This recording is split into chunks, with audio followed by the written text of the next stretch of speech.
அல்லேலூயா. கடந்த நாட்களில் யதார்த்தமாக ஒரு குடும்பத்தாரை சந்தித்தோம். ஒரு கேள்வி கேட்டோம், எந்த நேரத்திலமா நீங்கள் ஜெபிக்கிறீங்க அப்படின்னு சொல்லி. ஜெபமே கிடையாது குடும்பத்தில். அல்லேலூயா.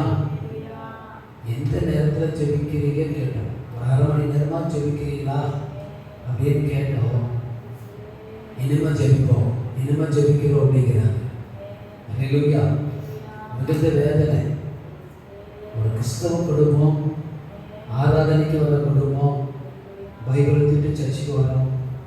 குடும்பத்தில் ஒரு அரை மணி நேரம் தனிப்பட்ட ஜெபமே இல்லை அப்படின்னா அந்த குடும்பத்தில் எப்படி இருக்கும்? பிரச்சனைகள் தான் அதிகமாக இருக்கும். பிசாசு தான் ஃபுல்லாக ஆளுகை செய்வான். அவனுக்கு இடம் கொடுக்காதபடி குடும்பம், கணவர் வேலைக்கு போயிடாங்க, ஒரு சிலர் பெண்கள் வேலைக்கு போகிறாங்க, பரவாயில்ல, நல்லது.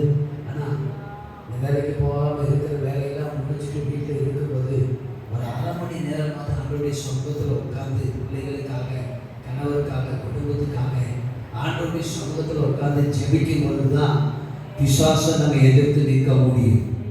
அல்லேலூயா. குடும்பத்தில் ஜெபம் இல்லைன்னா அந்த ஆண்டவர் ஆளுகை செய்ய மாட்டார், பிசாசு தான் ஆளுகை செய்வான். அல்லேலூயா. ஸோ அதனால நம்ம ஜெபிக்க போகிறோம். இப்படிப்பட்ட குடும்பங்களில் கர்த்தர் கிரியை செய்யும்படியாக மிகுந்த பாரத்தோடு ஆண்டவரே ஒவ்வொரு குடும்பமும் ஜெபிக்கிற குடும்பமாய் மாற வேண்டும். அல்லேலூயா. ஒவ்வொரு குடும்பமும் ஜெபிக்கிற குடும்பமாய் மாற வேண்டும். ஜெயம் வேற எதுவுமே கிடையாது, ஜெபம் தான் ஜெயத்தை கொண்டு வரும். அல்லேலூயா. அதனால நம்ம ஜெபிப்போம். கட்டுகள் உடைக்கப்படவும், சிறையிருப்புகள் மாறவும், ஒவ்வொரு குடும்பங்களும் ஆண்டவருடைய சமூகத்தில் நல்ல ஜெபிக்கிற குடும்பங்களாய் கர்த்தர் அந்த நாட்களில் எழுப்பவும் நம்ம எல்லாம் கர்த்தரை ஸ்தோத்திரம் பண்ணுவோமா? ஸ்தோத்திரம், ஸ்தோத்திரம், உற்சாகமா ஒரு வருஷம் பண்ணுங்க பார்ப்போம். சீக்கிரமா